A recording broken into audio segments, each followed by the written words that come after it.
אנחנו בעוונותינו הרבים, מרוב העצב והאבל והכאב שבחורבן בית המקדש, שבתשעה באב רגילים לבכות ולהצטער ולהתמרמר ביום תשעה באב על חורבן בית ראשון ועל חורבן בית שני. אבל ביום הזה בתשעה באב קרו דברים קשים ואסונות מרים ונמהרים לעם ישראל.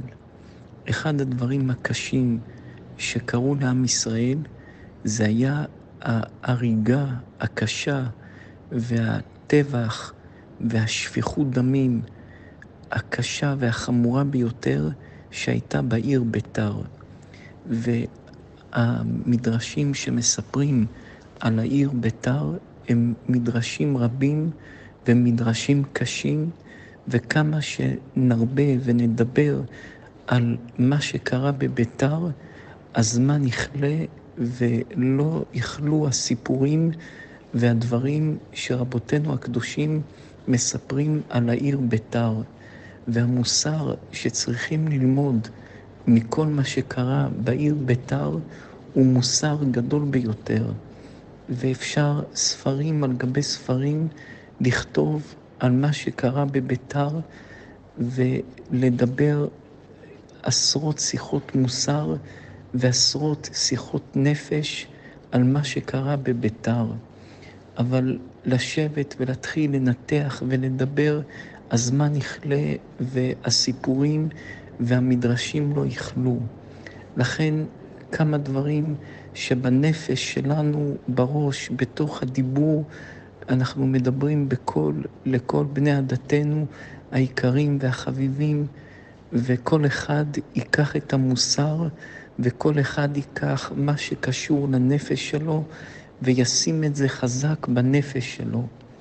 רבותינו הקדושים אומרים שביתר הייתה עיר חזקה ביותר, ובביתר גרו עשירים גדולים. כמה אנשים גרו שם? יש אומרים 40 מיליון אנשים, יש אומרים 20 מיליון אנשים, כל אחד אומר כמות אחרת של אנשים.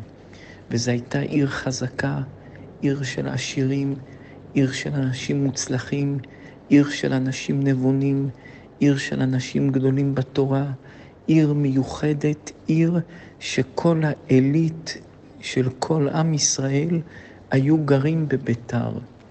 אבל היה בעיה גדולה בין תושבי ביתר לבין תושבי ירושלים.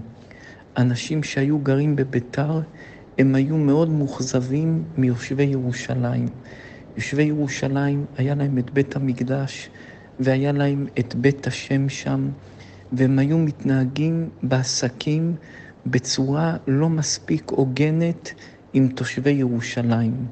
היה כל מיני חוקים, מי שגר בירושלים יכול לעשות עסקים, יכול לקנות אדמה, מי שלא גר בירושלים לא יכול לקנות אדמה בירושלים. היו הולכים אנשי ביתר, קונים על שם ירושלמי אדמה, הירושלמי לא היה שם את זה על שמם, היה לוקח את הכסף, והיה כל מיני סיפורים לא פשוטים בין אנשי ירושלים לבין אנשי ביתר. והיה מצב לא בריא ביחסים בין היהודים, בין אנשי ירושלים לבין אנשי ביתר. ומתי שנחרבה ירושלים, וירושלים בתשעה באב עברה את החורבן הקשה, את שריפת בית השם, את הדברים הקשים שאי אפשר לשער ולתאר, אנחנו יושבים וחושבים היום על בית המקדש, איך נשרף, על הגויים, איך ישבו ואיך 4 ימים עמדו על קודש הקודשים והיו מתכננים איך להשפיל את חס ושלום את ריבון העולמים, איך להשפיל את היהודים, איך לשרוף את בית המקדש. אנחנו יושבים וחושבים על הפרחי כהונה שראו את בית המקדש עולה בלהבות וזרקו את המפתחות לשמיים ואמרו אנחנו לא יכולים לשמור על בית המקדש, ריבונו של עולם תיקח את המפתחות, ויצאה יד ולקחה את המפתחות, והכהנים קפצו לאש ונשרפו, והנשים שלהם ראו את זה ואמרו אם הבעלים שלנו שרפו את עצמם ומתו, מה אנו, מה חיינו, מה חסדנו. אנשים קפצו אחרי הבעלים ושרפו את עצמם. דברים שאי אפשר לשער ולתאר. ידי נשים רחמניות בישלו ילדיהם, אמהות לקחו את הילדים, בישלו אותם בסיר לאכול. עניות קשה, צער גדול, כאב קשה. השכינה שרה מירושלים. בית המקדש היה במצב קשה ביותר, בוטל לתמיד, לא הקריבו קורבנות. אי אפשר לחשוב. אדם שיושב וחושב על בית השם, איך נחרב, איך נפל, איך נשבר. אין לזה שום אח ורע, ואין בנפש כלום שיכול לנחם יהודי ממה שהיה לנו וממה שאיבדנו. כן, אז אנשים בנו בתים יפים, יש בניינים יפים, יש דברים יפים, אבל איבדנו את הדבר הקדוש, הרוחני, המיוחד, היפה, הטוב, הקדוש, שכל מה שנגיד עליו זה לא מספיק ולא יעזור.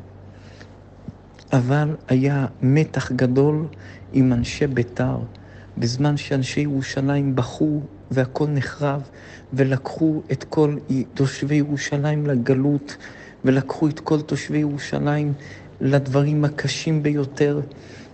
תושבי ביתר היו רגועים, ואומרים רבותינו הקדושים, אפילו השאירו אור בביתם דלוק, הם לא יחיבו את האור, לפחות תחבו את הנר.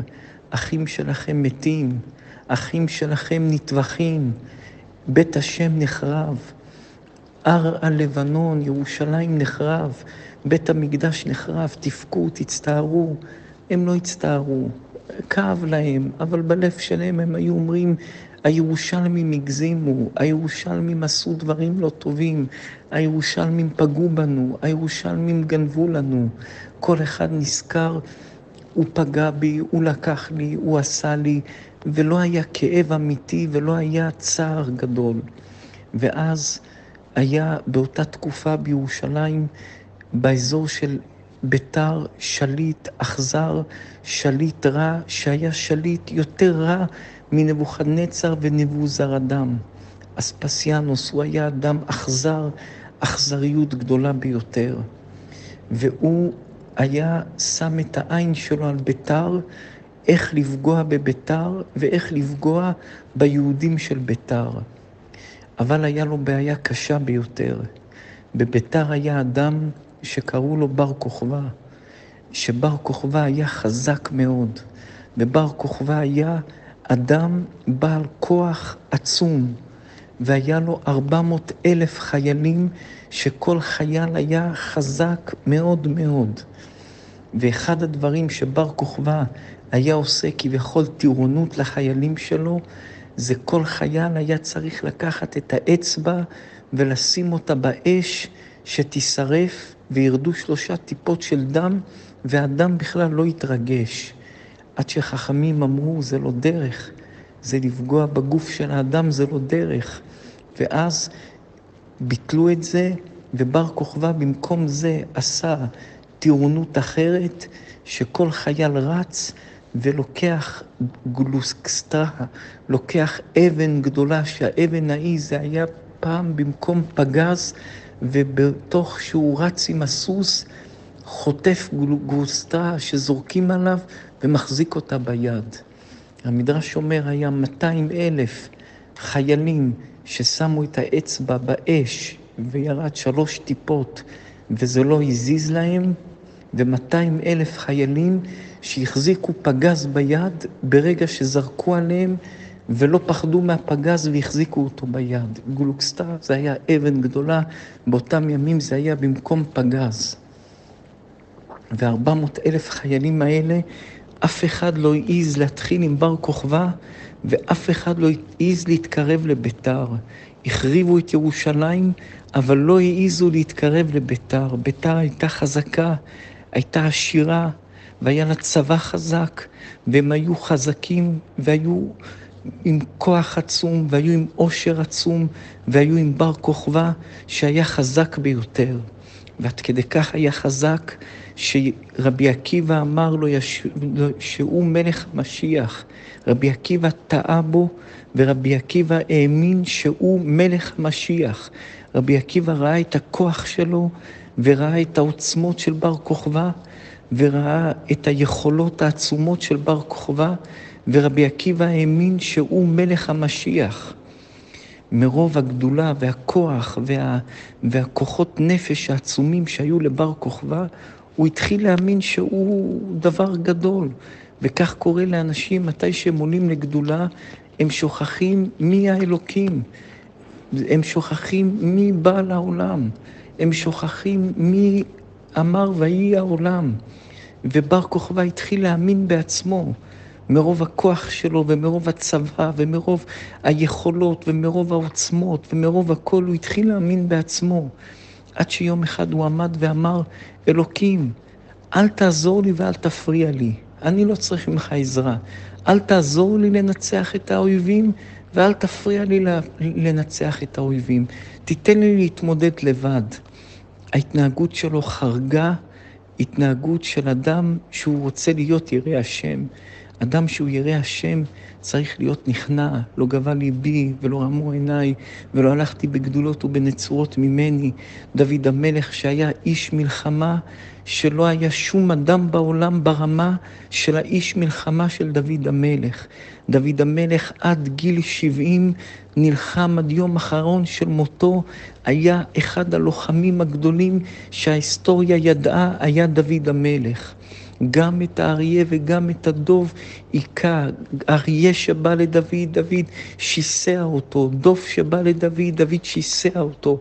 דוד היה יוצא למלחמה עם החרב, היה מכה כל קפיצה שהוא היה קופץ. 800 אנשים היה מוריד את הראש שלהם במכה אחת בחרב. דוד המלך היה הגדול שבגדולים, הלוחם שבלוחמים, השר צבא הגדול שבעולם, הגדול שבגדולים. ודוד המלך אומר על עצמו, ריבונו של עולם, לא גבה ליבי ולא גמו עיניי ולא הלכתי בגדולות ובנצורות ממני. דוד המלך תמיד היה ענה ושפל ומוריד את הראש ונכנע לכולם. היה עושה צדקה וחסד. מה זה צדקה ומשפט? מה זה צדקה ומשפט? דוד המלך היה שופט, הוא היה דיין. היו באים אליו בעלי דינים, והוא היה רואה האדם חייב, והוא היה רואה שהוא עני, הוא היה מחייב אותו וקורא לו בצד ואומר לו תיקח כסף, תשלם. דוד המלך היה המיוחד שבמיוחדים, דוד המלך היה. לא סתם דוד המלך הוא דוד מלך ישראל חי וקיים, לא סתם אנחנו כולנו מחכים למלך המשיח, לדוד המלך. ואותו בר כוכבא שהיה חזק, גיבור, בעל יכולת, ואותו עיר ביתר שהייתה עיר עשירה ועיר גדולה עם מיליונים אנשים שגרים בה, מתי שנחרבה ירושלים, משוש כל הארץ, הם השאירו את האור דלוק בבית, הם לא התאבלו, הם לא הצטערו, לא כאב להם, הם בלב שלהם אמרו, הרמאים נענשו, הרמאים קיבלו מכה. מה זה רמאים קיבלו מכה? אלה אחים שלכם. אלה יהודים, זה יהודים שמצטערים. מתי שיהודי מצטער, עמו אנוכי בצרה, הקדוש ברוך הוא בצרה. מתי שיהודי בצרה, הקדוש ברוך הוא בצרה. תמיד אנחנו חוזרים ואומרים, מתי שנבוכדנצר לקח את עם ישראל לגלות ושם אותם באוניות, נבוכדנצר אמר לחיילים שלו, תספרו כמה יהודים יש בכל אונייה. ספרו באונייה אחת 80 יהודים, אונייה אחת 100 יהודים, אונייה אחת 1,000 יהודים. מתי שהגיעו לבבל ספרו, מצאו בכל אונייה אחד מיותר. 101, 81, 1,001, 2,001. נבוכדנצר לא הבין מאיפה האחד. מלא היה חסר אחד, היו חושבים, קפץ למים, ברח, איפה הוא? אבל מה עוד אחד בכל מקום? הלך לחכמי ישראל ושאל אותם, מאיפה יש עוד אחד בכל אונייה? אמרו לו רבותינו, עמו אנוכי בצרה, הקדוש ברוך הוא נמצא עם כל יהודי בצרה, הקדוש ברוך הוא נמצא עם כל יהודי בצרה שהוא נמצא. לכן אתה יהודי שיש לך כאבים, שאתה בבית האסורים, אתה יהודי שאתה עצוב, שאין לך פרנסה, שמישהו מאיים עליך, שמישהו לוקח לך, שמישהו מבזה אותך, שמישהו פוגע בך, תדע, הקדוש ברוך הוא איתך בצרה, הקדוש ברוך הוא מצטער בצער שאתה מצטער בו. אלוקים מבקש את הנרדף, אלוקים מבקש ואלוקים דורש, ואלוקים הולך ועוזר לאדם שרודפים אותו. לכן רבותינו הקדושים אומרים, תמיד תהיה מהמקוללים ואל תהיה מהמקללים. תמיד תהיה מאנשים שרודפים אותם, ואל תהיה מאנשים שרודפים אחרי אנשים. אלוקים מבקש את הנרדף, אלוקים תמיד מבקש את החלשים, אלוקים מבקש, אלוקים עוזר לחלשים. נסתכל על החיות הטהורות, כמה כבשים יש בעדר? אלפים. כמה כבשה יולדת? כבשה אחת. למה? כי כבשה זה חיה חלשה. נסתכל על הכלב, שכלב זה כלב תקיף, וכלב זה דבר חזק. כמה כלב יולד? 7, 8, 9. נסתכל על כלבים 1, 2. אין עדר של כלבים של 1,000 כלבים. למה? כי כלב זה חיה תוקפת, והכבש זה חיה חלשה. אז אלוקים הולך עם החלשים, אלוקים נמצא עם החלשים. אנשי ביתר שהיו חזקים מאוד, לא ישבו ולא הצטערו ולא עמדו ללכת לעזור לאחים שלהם שנחרב בית המקדש. אם בר כוכבא היה עולה לירושלים ותוקף את נבוכדנצר מצד אחר ונלחם ועוזר לירושלים, מי יודע אם היינו מנצחים. אבל מה? אנשי ביתר אמרו לנו שלום, טוב לנו, למה לנו להיכנס למלחמה של הירושלמים? אנחנו כועסים עליהם, הם משקרים עלינו, הם מרמים אותנו, הם לא הולכים איתנו ישר בעסקים, אנחנו לא רוצים להתעסק בזה. ועוד תמיד צריך לזכור את הדברים שאומר רבנו הגאון מווילנה. רבנו הגאון מווילנה אומר משהו מפחיד. רבנו הגאון מווילנה אומר, מתי שאני ואתה רבים, אנחנו בסוף יכולים להסתדר. פותרים את הבעיה, מסתדרים. אבל מתי שמישהו עומד באמצע ומספר למישהו סיפורים, הוא אמר, הוא עשה, הוא גרם, הוא עשה, אי אפשר להסתדר, משום שאין לנו על מה לריב, ורבנו סתם, רבנו על סיפור שמישהו סיפר, רבים על משהו לא אמיתי, ומתי שרבים על משהו לא אמיתי, קשה להגיע לסדר, קשה להגיע לפשרה, קשה להגיע לדבר שמסתדרים בו. ואז מה היה בין אנשי ירושלים לביתר? נכנסו כל הנשמות הטובות שיודעים ללבות את המחלוקות, ויודעים להרבב אנשים, ויודעים לספר סיפורים, ויודעים לספר לאנשים זה אמר וזה עשה, ואני אטפל בך, ואני אסדר לך, ואני אפתור לך. וככה הם ירבבו את הכל, ועשו שנאה איומה ונוראה בין אנשי ירושלים לבין אנשי ביתר. ואז מה קרה? אומרים רבותינו הקדושים, שמתי שהיה נולד ילד לעם ישראל, היו הולכים היהודים וזורעים סוג של עץ אחד, בן. מתי שהייתה נולדת בת לעם ישראל, היו זורעים סוג של עץ שני. ומתי שהילדים היו גודלים, היו חותכים את העץ של הבן ואת העץ של הבת, שזה שתי סוגים, והיו עושים איזו חופה מיוחדת שמעורבת מהעץ של הבן ומהעץ של הבת.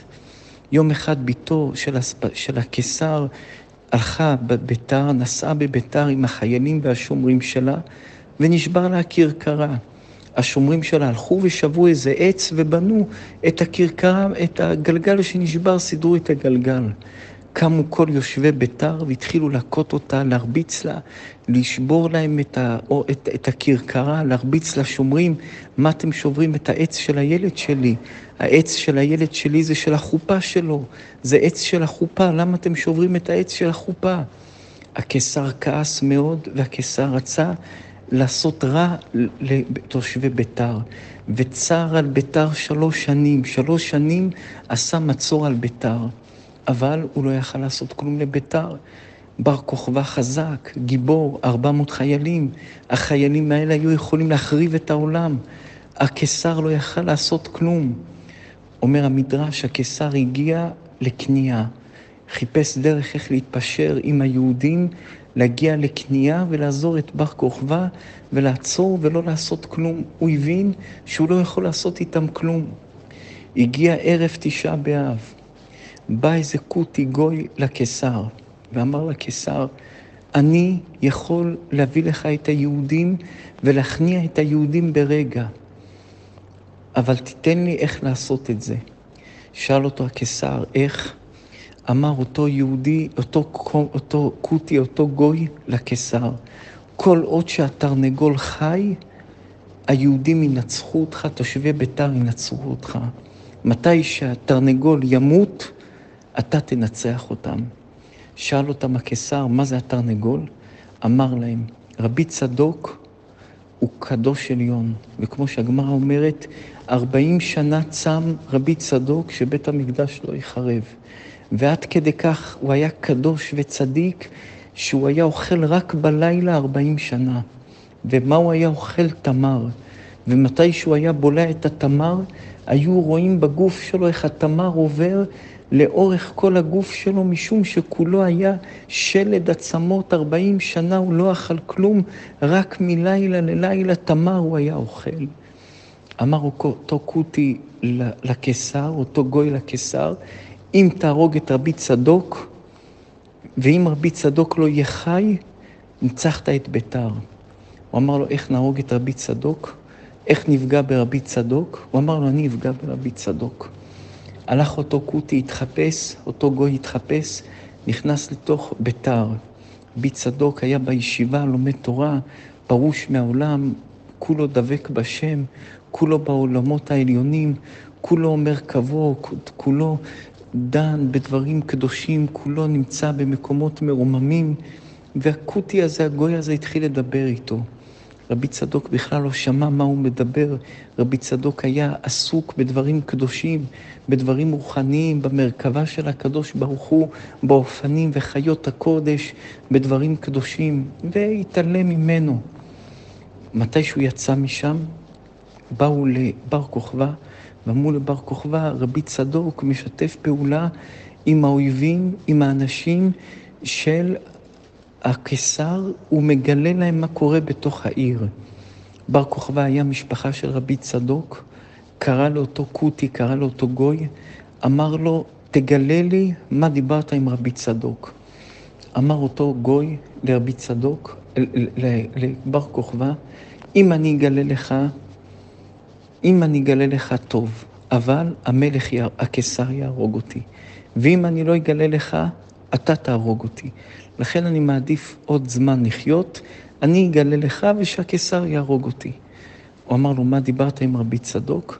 אמר לו, דיברתי איתו על העיר, איך לכבוש את העיר, סודות של העיר, עניינים של העיר. רבי צדוק היה פרוש מהעולם, לא היה לו בחיים כלום, לא היה לו כלום בעולם, היה לו רק את הקדוש ברוך הוא, לא ידע כלום. קרא בר כוכבא לרבי צדוק, אמר לרבי צדוק, מה דיברת עם אותו גוי? אמר לו, רבי צדוק לא יודע, למדתי תורה, אני בכלל לא יודע מה דיבר איתי, אני לא יודע בכלל מה הוא אמר לי, אין לי מושג מה הוא דיבר איתי. בר כוכבא אמר לו, תגיד לי את האמת. אמר לו, אני אומר לך, אתה בן משפחה שלי, בן דוד שלי, אני לא יודע. אותו רבי צדוק ש40 שנה צם על ירושלים שלא תחרב, אותו רבי צדוק שהיה אוכל רק בלילה תמר, שהיו רואים את התמר נבלע בגוף שלו. בר כוכבא כעס, בעט בו בכל הכוח, ומהבעיטה שבעט בו רבי צדוק מת. אמר הקדוש ברוך הוא, אתה בעטת באור של ישראל, אתה בעטת בדבר המקודש של עם ישראל, חייך שאין חיים לעם ישראל, אין לך קיום, אין קיום לביתר, ביתר תחרב. אותו רגע נכתב על ביתר להיחרב. מה קרה לאותו בר כוכבא? מחלוקת. יש אומרים שקוטי אחד, גוי אחד, הוריד לו את הראש, יש אומרים שנחש הקיש אותו ונחש הרג אותו. אותו יום שזה קרה, ליל תשעה באב היה. ואותו ליל תשעה באב, ביתר, העיר הגדולה שהייתה עיר עצומה, שכלום לא יכל לעמוד ליד ביתר, שיש מדרשים שאומרים ש40 מיליון אנשים היו גרים בביתר, נפלה ביתר. ומה עשה אותו קיסר? לקח את כל הגופות של היהודים ועשה ממנם חומות, ולא השאיר יהודי אחד חי בביתר, לא השאיר תינוק אחד חי בביתר.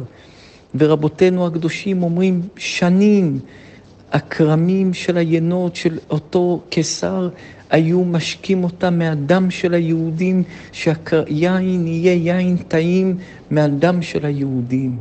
עד שביום שהסכימו לקבור את הרוגי ביתר, תקנו את הברכה הטוב והמיטיב. הטוב שנתנו לקבור את הרוגי ביתיו, והמטיב שנשאר משהו לקבור ממנם, אז תקנו את הברכה הטוב והמטיב. אם כך, תשעה באב זה לא רק בית ראשון נחרב, זה לא רק בית שני נחרב, אלא תשעה באב נחרב ביתר, שזה היה עיר ואם בישראל. תשעה באב זה מסמל שנאה. תשעה באב זה מסמל איך פגעו בקדוש עליון ברבי צדוק, ש40 שנה החזיק את בית המקדש. תשעה באב זה מסמל על יום של בן אדם שהיה גיבור חי לפני השם, שרבי עקיבא אחז שהוא מלך המשיח, לא דרך כוכב מיעקב, הוא החזיק שהוא מלך המשיח. איך אדם שרבי עקיבא הגדול מחזיק שהוא מלך המשיח, איך אדם שמגיע לגדולות הגדולות ביותר, חושד בקודש קודשים, שהוא מלשין על עם ישראל, ובועט בו והורג אותו בצורה קשה ביותר. אותו יום נכתב שביתר תחרב. אותו יום ליל תשעה באב נחרב בית המקדש. תשעה באב מסמל המון דברים קשים. תשעה באב מסמן המון סיפורים לא פשוטים שעם ישראל עבר. וזה אחד הסיפורים המזעזעים שתשעה באב מסמן. מהסיפור הזה הרבה דברים אפשר ללמוד, הרבה דרשות אפשר לדרוש, הרבה דברים לנפש אפשר ללמוד, הרבה דברים לנפש של לייצב את הנפש של היהודי בכל מיני צורות בריאות, לזמנים לא פשוטים צריכים לקחת לנפש שלנו, משום שעם ישראל נמצא באחד התקופות הרגישות, כמו התקופות של המשקל של חורבן בית המקדש.